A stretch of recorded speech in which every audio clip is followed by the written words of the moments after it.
This video shows you how to install 360 Video Doorbell X3 if you want to wire it to your existing doorbell.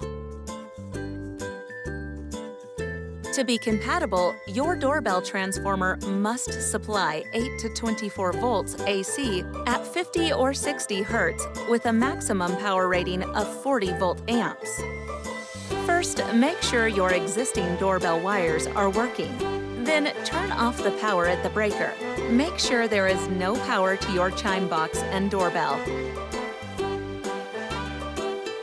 First, unscrew your old doorbell and disconnect the wires. Be careful that the wires don't fall back into the wall.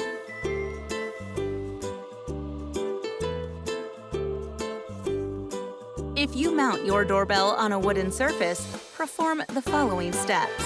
Then, place the screw hole positioning card against the wall to mark the position.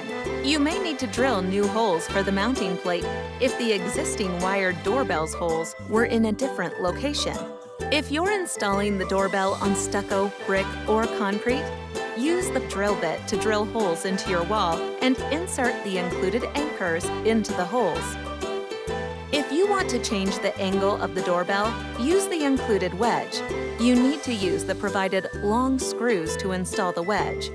This can be useful if your doorbell is located in a corner or close to a wall that blocks the camera's view.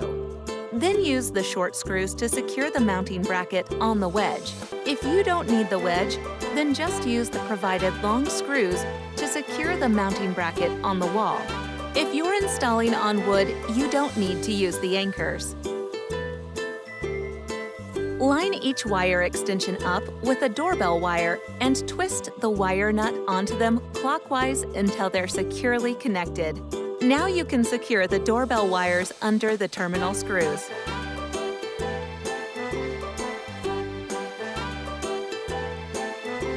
Then snap the doorbell onto the mounting plate with an up and in motion. Finally, you can turn the power back on.